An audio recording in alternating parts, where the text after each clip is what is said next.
Hello and welcome to the latest episode of the Give My Head podcast. I'm Tim McGarry. Michael McDowell.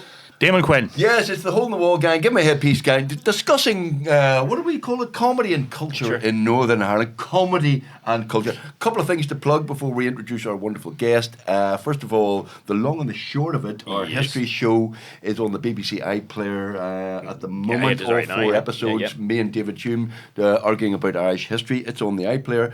Perforated Ulster, our sketch show, it will be on BBC Radio Ulster next week, starting the 3rd, I think, of May. 3rd of May, Saturday the 3rd of May.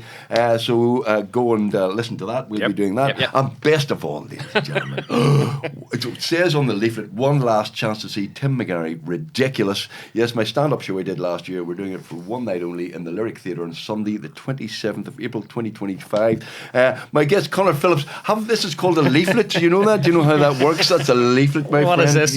That's a good half a stone ago. You can tell you've been touring and living on coffee and water for the last couple of years. That is a year or two ago. As you can tell, ladies and gentlemen, our guest today, radio presenter extraordinaire, Mr. Connor Phillips. Welcome to the show. Phillips, thank you very much. Do I join in the round of applause? You can join in. And do whatever you want. Do I applause myself? You're very welcome. It's good to be. This is going to be odd. Oh, it is. I was going to say, because I was actually listening to you on the way up on the radio, and you had Stephen Fry doing a kind of, you're listening to the Connor Phillips. My old mate Stephen, Your old mate Stephen. You've interviewed every fecker in the world, but have you been interviewed very often? Very rarely. No, this isn't an interview. You interview it, isn't it? I guess. Very rarely, and I was going through photographs on my phone, and I found one from 2006. Right. And it was you came down to Kiltonga when I was working for Cool FM and commercial, and it was the first time I ever met you. Is that right? And there's just me and you, this wee sort of pasty face, this little wee innocent thing. Right. We didn't know what to do. And 2006. I think it was 2006. I think we were promoting our last ever Give My Head piece tour. Yeah,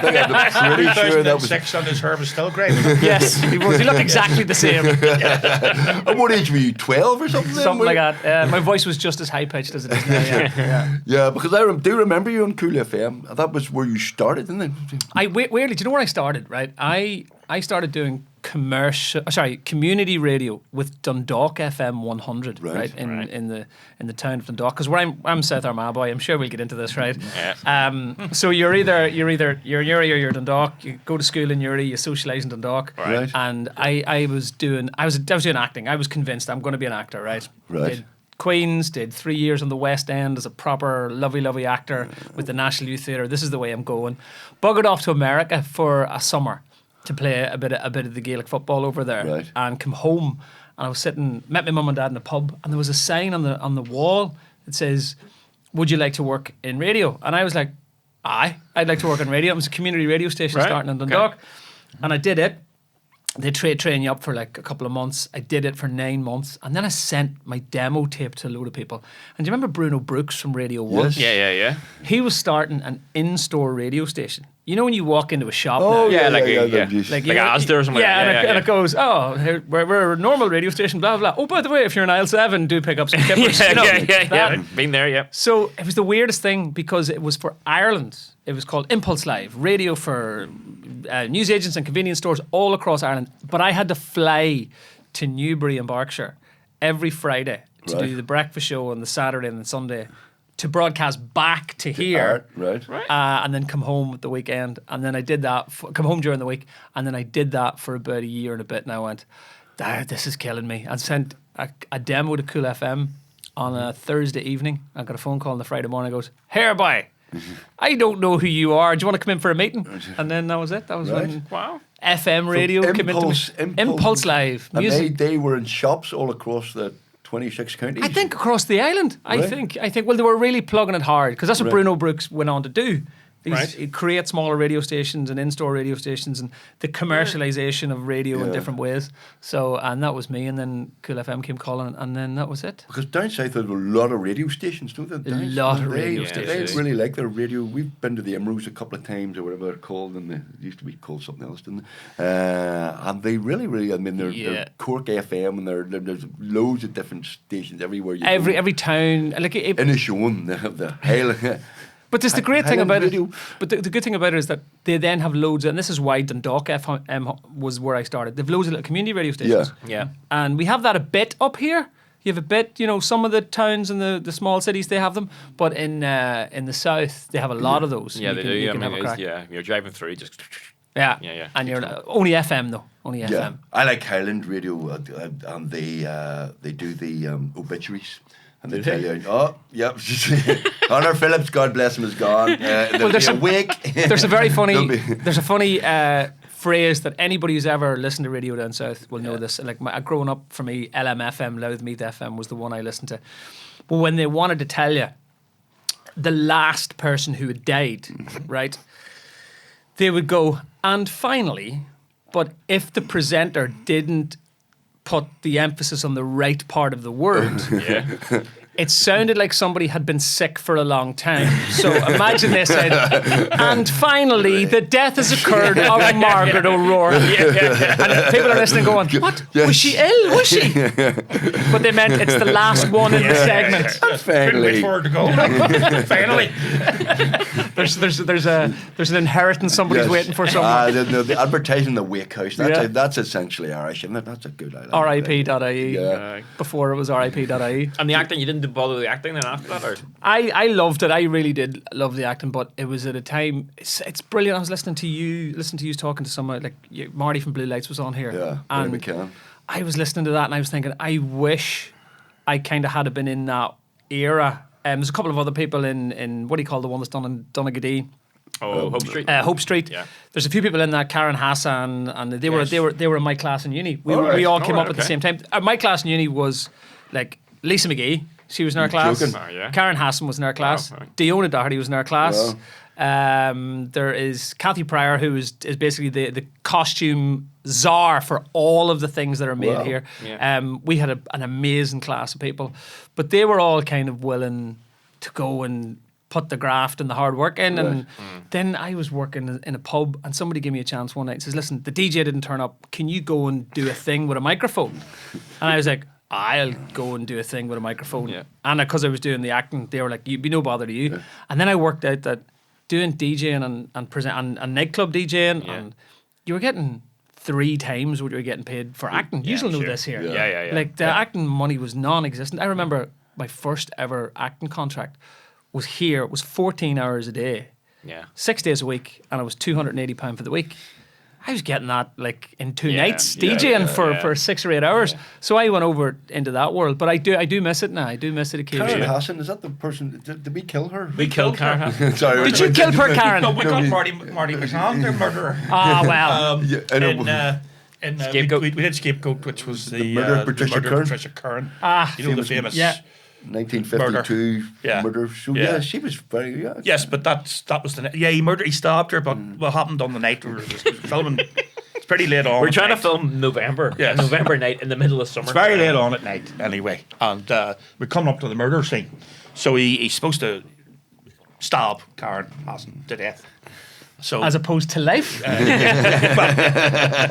So get a life stabbing for you there. So he's we're ready to do this thing. Building up to the murder scene, and so I turned around to the props guy and says, "Where's the knife?" So he gets the thing out, he gets the knife out, and it's like something out of a lucky bag. That's it, right? And no one leaves because I'd said, "Look, we need a retractable knife." Leave it to me, I'll do it. Right? So I didn't check it. He produces this thing that says, "I can't use that. I mean, that doesn't look." He goes, "Okay, well, I'll tell you what. I'll get you a real knife." No, yes. No, right? You won't get a real knife. It's dark and all that. Anything can go wrong here. So I had to go up to Marty and Karen and say, "Look, I'm really sorry here, but there's no knife." The props. Oh, we had to fake kill her. We have no knife, so you're going to have to pretend that you have a knife and kill her, right? And we angled the camera. Had to angle the camera. So Marty has to do knife get in and her doing, and it was one of these probably came from doing improv, all that sort of stuff. But it looked. I mean, as far as anyone's concerned, he stabbed her to death. Right, but there is no knife in the scene. And God bless her. But there was somebody with a squeegee bottle pouring blood over there, wasn't there?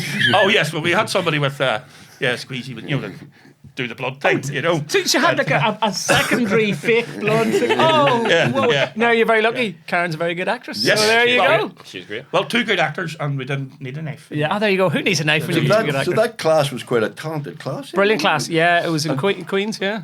And what you did the West End, you said? What were So you- I went, I did 3 years with the National Youth Theatre. So Wow. you go and you audition, and they pick a certain amount, like 2,000s audition for it every year, and they must have been stuck that year, and they said to me, will you come in, and they give you a year where you do, they kind of teach you the basics of acting, of stage acting. And a lot of us were part of drama groups and youth groups, and I was doing it at the Abbey Grammar School in Newry, and then ended up doing it at Queen's. And then the next year you go back and you audition, like a standard act, you audition for West End. So I did 2 seasons. I did 1 season with a thing called They Shoot Horses, Don't They? Yeah, Which was amazing. And then the 3rd year I was there, we actually divide, which is brilliant, and nobody knows about it here. It's brilliant. A guy called Dara Carville is from Armagh. He's a writer. Yeah, and he, Dara, he yeah. wrote an entire thing based on the Holy Lands in Belfast. Right. Right. And we toured this in the West End, and we took it to the Edinburgh Festival. And the only place we didn't bring it to was here. Really? Right. Yeah. It's called the Holy Lands, and wow. Never heard of it. we did it, and we took it, and it was a big success, and it was my last foray in that world. Was this in the Phillips blood, the acting showbiz? No, Is there any history of that in your family or anything like that? I You come just- from a family of gobshites. Do you know what I mean? I come from Big family, are they all listening? large family. Yeah. No, I'm. My mum and dad are both their families. Are my grandfather.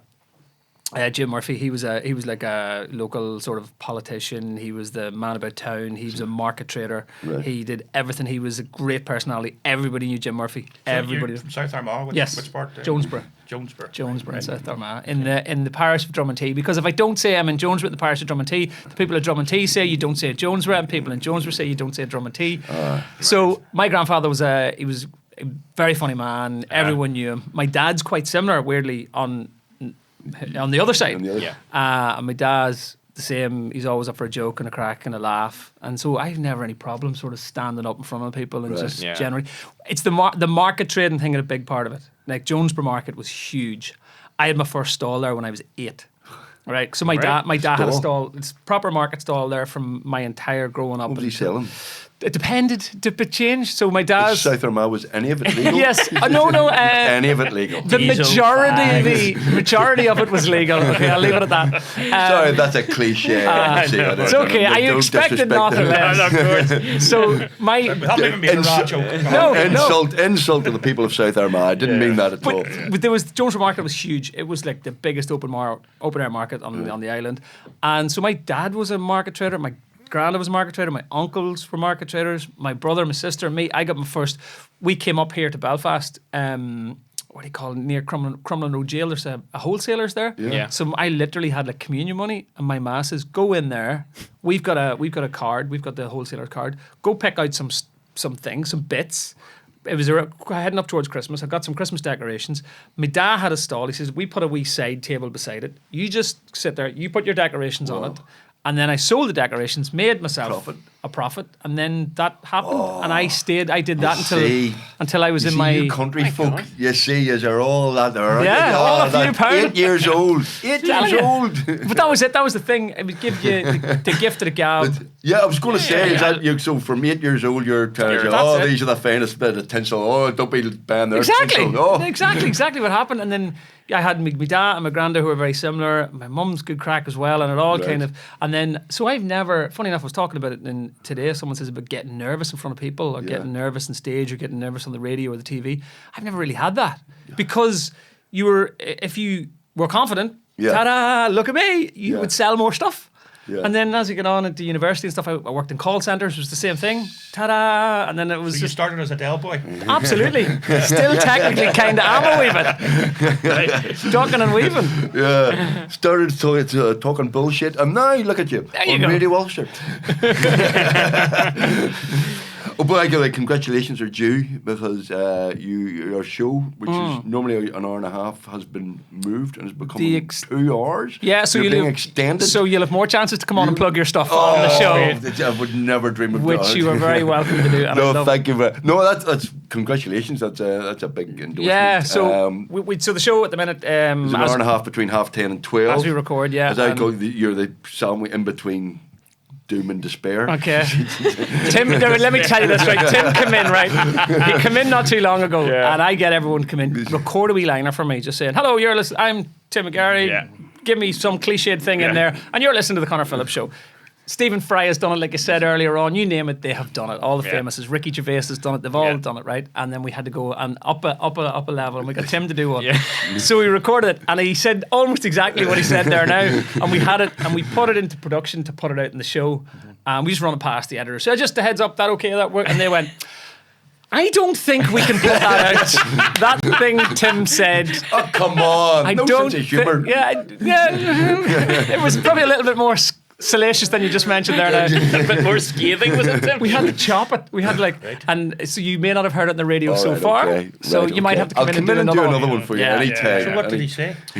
Something similar. Something that, Between doom and despair. in between Stephen Nolan and Talkback. and Mr. Crowley. Two of my colleagues who I respect greatly, and that is a scurrilous Mr. accusation Crowley for you to is say. a good friend of mine. Yes, I like Mr. Crowley. Yeah. And he's coming to the second. Anyway, Anything else you want to say or not say?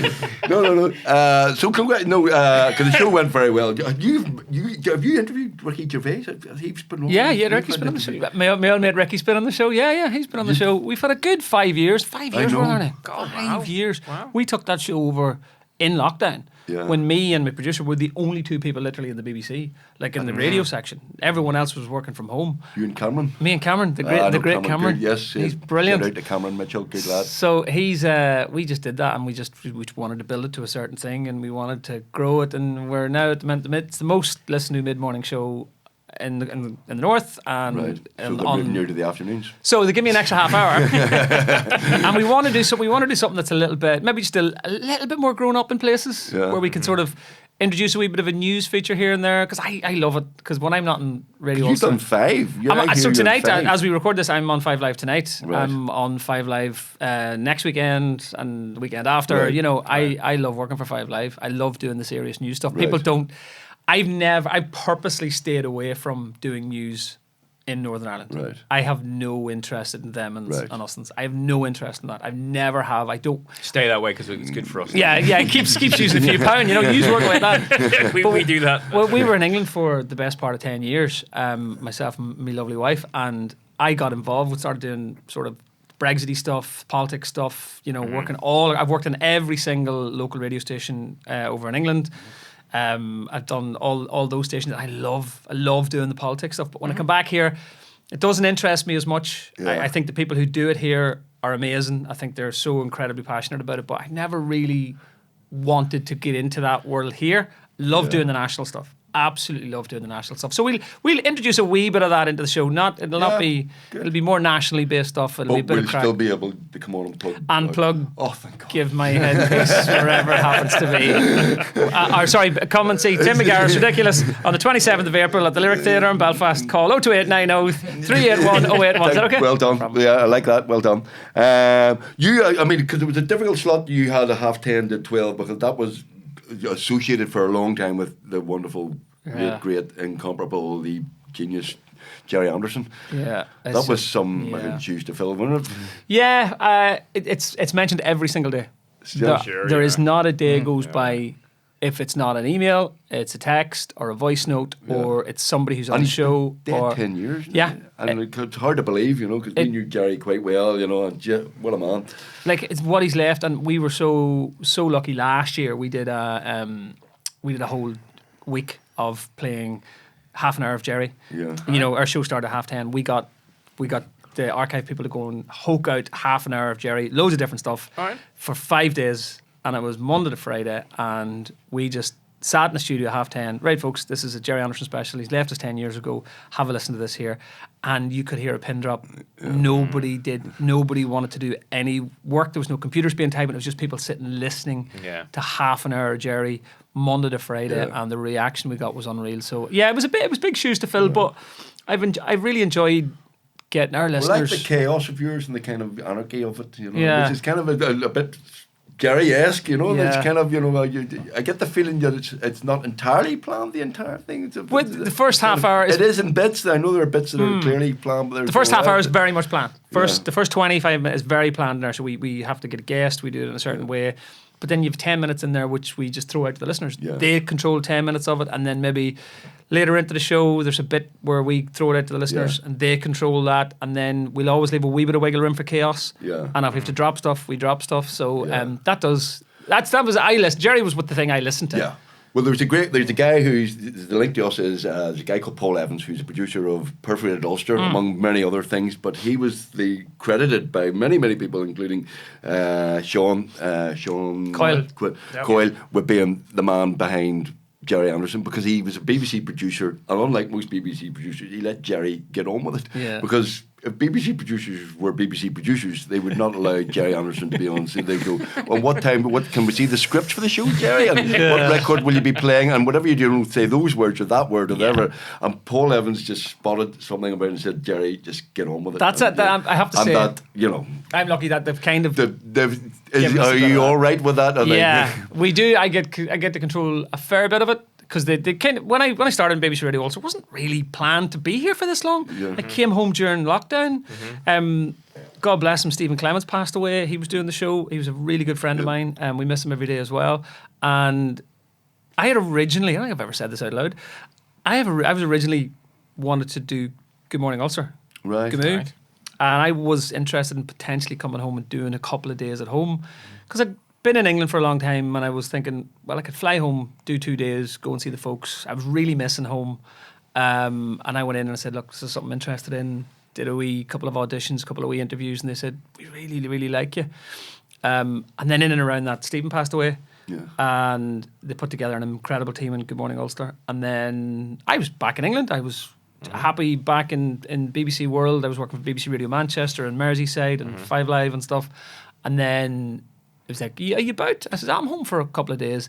In and around sort of, there was things starting, the word COVID and coronavirus was starting to eke into the world. Gold. How do we interview? And they said, look, would you be interested in coming in and maybe piloting? Just pretend you're doing that 10:30 in the morning slot. And I went, okay, I'll do one.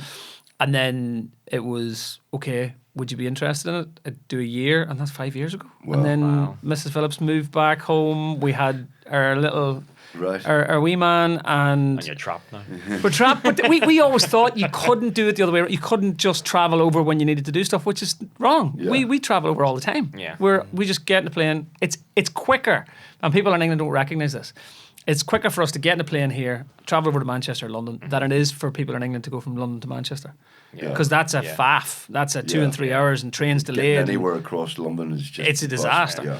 So we're lucky enough that when we come home, we have the opportunities that we had in England, we can still do them. And me and Mrs. Phillips, we do them as much as we can. Yeah. Speaking of which, you'd say you don't like Northern Ireland comedy and all, but you and your missus are basically the models for Give My Head Peace. Who says I don't like Northern Ireland comedy? Absolutely. No, Northern Ireland politics. Politics, You and Mrs. Basically Billy and Dimna, right? Basically. Oh, God. Well, look, careful where you're going. South Armagh. I love that. That is a cracking analogy. I love that. She is Dimna. Maybe the other way around. We love it. We love just sort of people.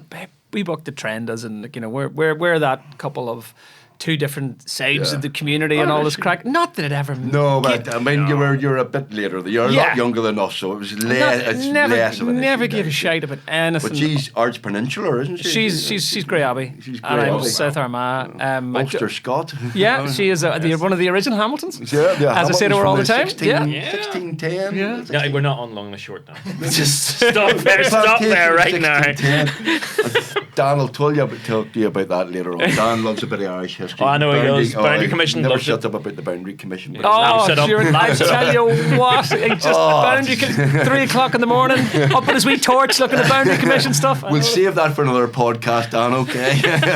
No, so wait, Original Hamiltons who were 1600s were still all around that area, Yeah. so that's where she's from. she's from, still, yeah, I think she, And not plantation. not that- that. oh, not? Not plantation. No, I've been saying that for years. No, not plantation. They come They over were before. invited, weren't they? They come over before. But it was The the Hamiltons. Yeah, Where they- does Jackie Hamilton fit into that? Jackie Hamilton from the Bogside Yes. Derry.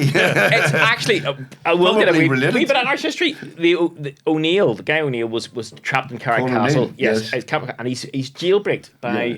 Hamilton, I think it is. There's two of them. Yeah. Hamilton and another one. Who's the other side? By Hamilton, the other one's I can't remember. Anyway, they jailbreak him, and the deal is they get a third of his land. And that's what happens. So when you go, what do you call that big fancy place you go walking with the dog and the trees and all? It's down near Cumber, way out there. Something Castle. Oh, it'll come to me way out there because it says on the wall Yeah. that it was owned by O'Neill's and then Yeah. was acquired by Hamilton's. And I Yeah. always thought, Yeah. like in inverted commas, acquired in the historical sense. Yeah, but that must be. It's a jailbreak, and the reward is a third each. Con O'Neill. Con O'Neill says I'll give you a third if you get me out. Oh, there you go. Yeah. So I have been calling her Yeah, and that's why you planter have- for no reason for all these Yeah. years. Well, you've Hamilton Roads and Hamilton this, yeah, that, and and the that's- other yeah. all over Bangor and stuff like that. They own Bangor and all that. I think it's Stuart's the other side. Stuart's the other side. Stuart's the other crowd. So your girl's not a planter. No. Do you know how much I've got out of that for the decade of knowing this Yeah, woman? come over here, you stole our I land. mean, like that's No, you're when we're stealing sitting our- having the Sunday lunch, I'll throw it in every now and again. So it's not true. Oh, well, there you go. Don't tell her. It's not like this is a podcast or Don't anything. listen to us. Yeah, Don't listen to yeah, us. no. So, I like I love watching the wee idiosyncrasies of what you keep right throughout the show. Things have changed massively, Yes. but just we will still get an occasional. Oh, and we'll go to her part of the world. Oh, where's he from? And I'll go, hello, how are you doing? I'm Connor from South Armagh. Take her back. And then it'll be the other way around. It'll be, oh, where's Holly from? She's from Grey Abbey. Where the fuck's that? Where's that? What's their GA team like? Yes, yeah, there you go. The hurlers up there. That must be. I always go near Portaferry, great hurling country. Oh, grand it is. Yeah. So the wee idiosyncrasies that live, Yeah. and it is funny. It's upbeat and it's Well, fun, and we still get a lot out of it. Like, you know. But those days are long ago. You're a bit younger than us, aren't you? Wee bit younger than you. So I'm in my Yeah. heading towards fourth decade maybe. Okay. No need to go there. It's all right. It's great. I remember telling one of the publications a long time ago the wrong date of birth for me. You know, like when they do and presenter Connor Phillips, age something, and I gave them all a different age. Just we were having a wee sort of a bit of crack amongst ourselves. Going, they always publish your age, and they've all got it wrong for the last 10 years. And I'm quite proud of when they put my name and they get my age Very wrong. good. Love that. Very good. In the right direction. Oh, yeah, absolutely. Yeah, absolutely. I tell you what, GCSE's coming up soon. So I saw you got to be and work at the All Ireland final, did you? Were you Oh, I working did. at the, not just at it, Sorry, but we haven't mentioned the All Ireland final, and we're a couple of 35 minutes in. minutes there. in, you know, and Yeah. All Ireland. Congratulations, by the way, to Wow. Armagh. As you know, I'm a bit of a football fan. This is a certain Ronan Hill scoring third goal against Linfield, 4th of May. Glazing over, Tim. Anyway, Just glazing over already. but a big Irish Cup, but we hadn't won it in 45 years. When was the last time Armagh 2002. won? 2002. Yeah, I was genuinely right. I was thinking about what to wear coming in here today, and I have a couple of Armagh jerseys, and they were sitting out, and I went, will I? Because I know Tim's going to mention this. Will I wear an Armagh jersey? And I was kind of like, you know, they'll do a wee video of this thing, so I was like, I don't want anybody to give them any reason not to put something up on the internet. But no, it was mad. So I was working. I got to work in the All Ireland hurling final, which was absolutely incredible. And the BBC do the hurling final, and they show it all over The UK iPlayer, for the all over first the UK. two? Yeah, brilliant. It goes out on BBC Two, And so we had a selection of the famouses who were famous hurling fans. You had, we had Darrow Breen. That's right. We had the sister George Michael from Derry Girls, Oh, Siobhan. right, yeah. Jimmy Nesbitt was there as well. And we just sat and we had the crack and we watched it. It was absolutely unbelievable. And I was just so just overawed. It was unbelievable. It was great to be presenting it as well. But in the meantime, in the background, Armagh were in All-Ireland semi-final. Right. And I was like, what happens if Armagh get through to the All-Ireland final? Will they ask me to do this again? How will I deal with this? So Armagh did get through the All-Ireland final, and I hadn't got a call yet from the BBC asking me, did I want to do something similar to the All-Ireland And football you probably final? wouldn't have got a ticket then. We were fighting, honest, trying to get tickets. Yeah. And then the phone call come through like on the Wednesday or Thursday, and I said, I'll give you a shout. I'll let you know. I had to ring some mates of mine. It's like, am I right in the head? Working at this in inverted commas, like If because they win. if they win, I want to go buck mad, right? Mm-hmm. So every single one of them says, "You're an idiot. Don't be stupid. You will regret this if you don't work." So I watched back some of the bits of just after the final whistle, and I was sitting there talking to GA royalty and Joe Kernan and Jimmy McKee, and I was, or Jimmy Smith, sorry, and I was talking to them, and I was having the crack with them, and you can hear I'm like this here. I'm hoarser. I'm about 2 octaves lower. So I had clearly gone absolutely buck mad at the whistle. I can't remember any of this, right? And no alcohol taken because I was on the telly. Yeah. And I don't remember any of this. And then all of a sudden I can hear myself back and it was just bonkers. And I went straight up the road and I still had my work stuff on me. I went straight up to South Armagh. We get into the car. My brother and his wee man was with us. Hello, Connor, if you're listening. Big fan of Give Me a Headpiece. Went up the road and got out at the Carrickdale where they were bringing the trophy back. Now, for some reason, all the dignitaries and the people and the organisers thought I was still working. Everyone else is in a jersey. I'm on a blazer and a top. And some of them had seen me on telly that day. And they said, come this way, Connor. And I was like, Oh yeah. what way? I'm not. So my dad was with me, my brother was with me, my wife was with me. I says, come this way. There's the steps up onto the stage. I was like, what for? I'm not supposed to be here.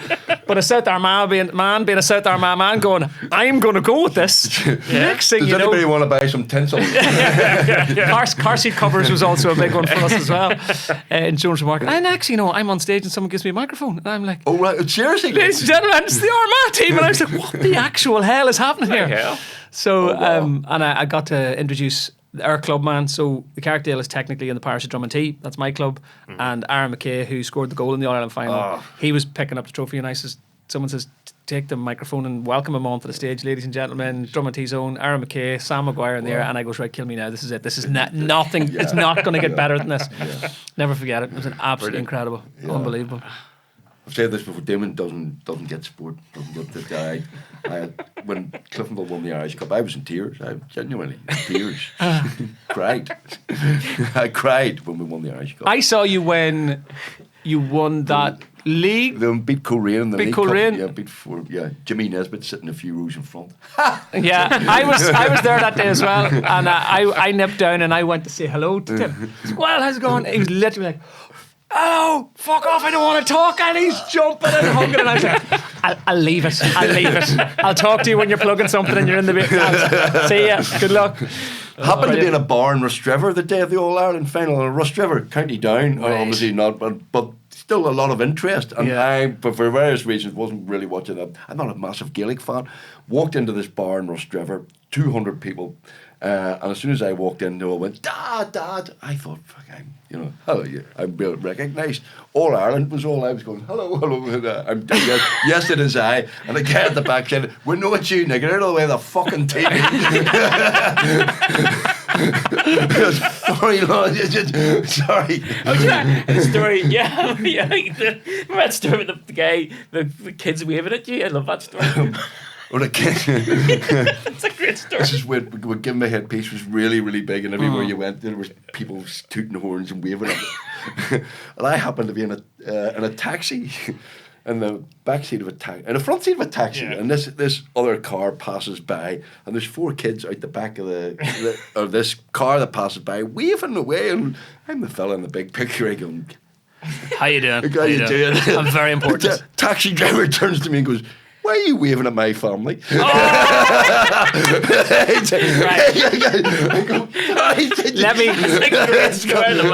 Let me give you one of these. Right, I have my own version of that. Right. Oh, this. I still think about this a lot. I have my own version of that. Right. So, every time I think of this, it makes me cringe. Do you remember, what do you call the place across the road from the Merchant? Is it the Thirsty Goat? It's called. Oh yes. The It bar, used to be called something else. It was a nightclub. Another place you mean? Yeah. So it's a nightclub upstairs, and it was flat out. And at the time, I was doing the breakfast show on Cool FM.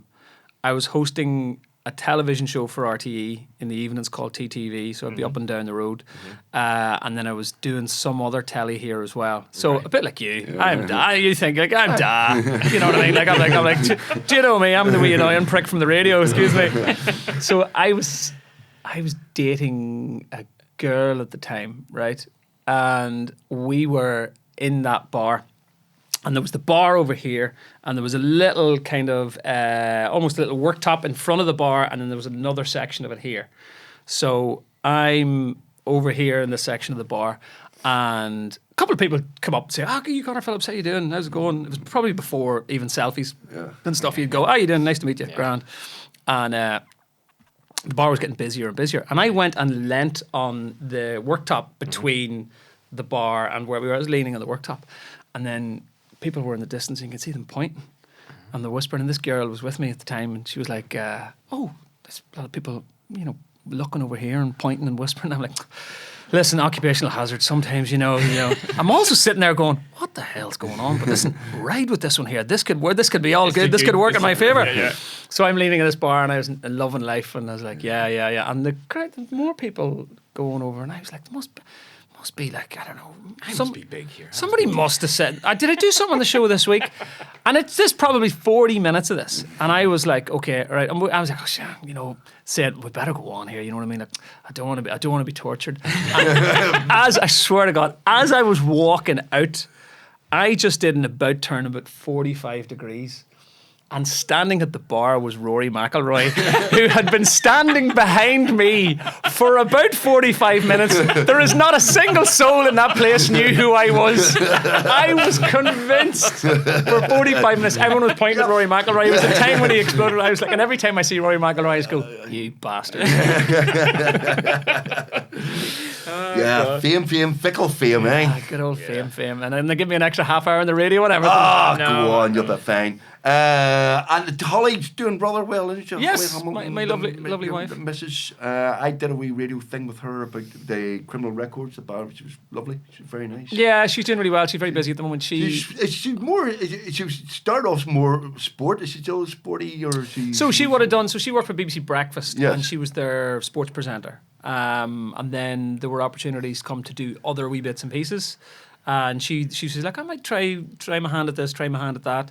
So she will go sort of default back into the world of sport. She's a documentary up on iPlayer now about Glentoran, for example. Yes. What were we talking Vienna about? Cup. The Vienna Cup. That's up there. Yeah. And she'll do stuff like that, and she'll bounce in and out of that world. But her main focus, she does a TV show called Sunday Morning Live on BBC One, which goes out all across that there, big UK and all.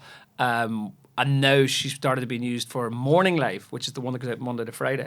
So she'll present both of those. You'll see her popping up. And because she's got a show on Radio Ulster, which is Consumer Fight Back. She's Linda McCauley. They use that expertise over in that there big England, the big telly. So she's flat out with that there. And the radio show on Radio Ulster is great. It's weird. It just get in there and you're working in the same place as your wife, What's that like? Is that weird? Is that? It can be weird when you're trying to both of you think you've booked a studio for a pre-record, and you're like, and Dan will know all about this over there. Dan used to be the man who organised the studio bookings. Well, that's where it went wrong. Yeah. And you go in and you're like, we've a booking at 12:10, and they're like, no, we've a booking at 12:10, and there is a bit of a standoff, and you're like, okay, try and be really nice, not to tell your wife to piss off, and your show's more important than hers, or vice versa. So no, she's flying. And we're lucky. We're very lucky. We get to do some bits together. We host a lot of live events together and stuff like that. Oh, do you? That's fun. That's always good. And we were lucky. We did a couple of TV shows together, but as local, and this is why you're an outlier. Like, you're still making television in Northern Ireland that people, Yeah. local television that people are watching. It's really good to see that. I love that. But stuff that we would have done on TV programs and getting stuff commissioned, it's tough. It's harder and harder, and we're doing less and less on that side of things than we would like. I mean, we all love radio, but telly pays better. No comment. I can't possibly comment. I am very happy with my current deal on BBC Radio Ulster and But how BBC long? Radio You 5. did start on a market stall when 8 years old. The negotiations for the extra half hour were they it's a 33% increase, is it? Or the 25% increase, is it? Have you been reading my emails? I'm not even The joking. 25 are going from an hour and a half to 2. Is that 25%? I will be reflected. I will show you. I'll show you something. No. They've been very. It's been very good. It's been very. Hopefully, with the show, when this goes out to the world, the show will have started. Yep. Every single weekday between 3 3 and 5. I'm going to have to get used to that. Yeah. On BBC Radio Ulster. So you're after Hugo. After Hugo. So if you're listening on BBC Radio Ulster, you'll get the 3 to 5 show. If you're listening to BBC Radio Foyle, you'll still get Sean Coyle. Sean Coyle will still be on your radio between 3 and 4, and then you get me between 4 and 5. All right. Okay. So it's hopefully it's going to be a good crack. And just to bring a bit of South Armagh to the radio. A bit of South Armagh. I need to bring us up on something. No, and I mean this in the best possible way. I will always remember an episode you did in South Armagh. It was a wedding episode. Oh, yeah. I think he's filmed this in Mullaban or in Clog or somewhere in South Armagh. And it's an episode where, I'm not sure who it was. Were you Carl is forced into a marriage? Oh yes, Yes. This is there's a lot of brothers of the Ryans. the Ryan brothers. Well, there's a bit in it where Uncle Andy has come downstairs and he's going, "I am dressed today as a Catholic," and you're like, Blending in. You're like, "Don't dress as a leprechaun." So he's there and he dresses up. I love this scene. And there's a bit in it. I don't know how you got this so right. There's a bit in it where he walks out and he's walking out like that there, and Dymphna goes, "What? You're walking like a Protestant. Let me teach you how to walk like a Catholic." And there's this thing where he does this here, and he walks out, and he goes, and they all start walking like this here. And that's how to walk as a Catholic. And I'm not even joking you, right? My mum is one of 13, right? And when my mum and her sisters go to a wedding, I mean, it is almost default exactly what is in the show. When all the aunties go on the dance floor and do this here. Now, Tim, we have mutual. You've been to some of my family weddings. I have been to You know some of my extended family. Yeah. You will have seen some of my aunties doing it. I was watching. I was going like, my aunties all walk like Catholics. It's if you get a and it's up. I think it's on YouTube and TikTok and everything. It's an episode called "Saving Ryan's Daughter." Where Cal was forced to marry this woman who was the daughter of a top provo but there were 25 brothers. And they all come out of the van with the 25 brothers and one sister. Leather jacket, dark hair. Leather jacket, dark hair. Leather jacket. The joke was he had turned up at the wedding and he said his wife was pregnant again and said, "What do you?" I said, "I'm hoping for a boy." Now, I will say the one issue with the episode is there's not one South Armagh accent in it. It's terrible.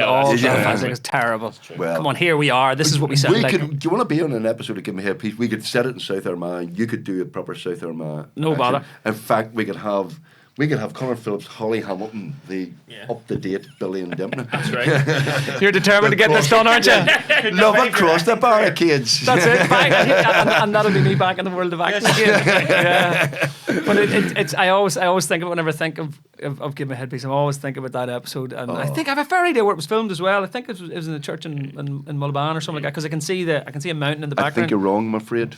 Or Donegal. No. I think it was County Down. Is it? What do you call it? Ardiclave. So it's the Mourns. Church. So it could be the one of Mourns are in the the Mourns in the background. background. I thought that was think Sleeve it's Called In for a wee Ardiclave. while. I think filmed that in, And then the church in Carlingford. The church in Carlingford. Yeah. Carlingford. That counts as home almost, Carlingford. That's all right. Yeah. We steal the other side of it. Yeah. Connor, absolute pleasure, mate. Thank you very much for being on the Give Me a Head thank you, podcast. and you are more than welcome at any stage to come back on. I genuinely look forward to talking to you. And we had a guest on today, and the thing I said is I love when people from our little wee part of the world do something that resonates and lives with people, and long may continue what you do and what you have done. We all like to take the piss out of it as well, which is great. Don't take yourself too seriously. And don't take yourself too seriously, yeah. And listen, the best of luck on Radio Ulster. I think you'll do it. You'll smash it. You know, you'll have a next couple of hours. Do another 5 years, will we? Yeah, absolutely. You have a lot of things to plug over the next 5 years, so we might as well. But most importantly, the 27th of April, the Lyric Theatre. Listen, thank you very much for listening to the Give Me Head podcast. Like and subscribe. Tell your friends. Like all the clips and all of that. Ladies and gentlemen, we're absolutely delighted. Give a round of applause to Mr. Connor Phillips. Thank you very much. See you next week. Thank you.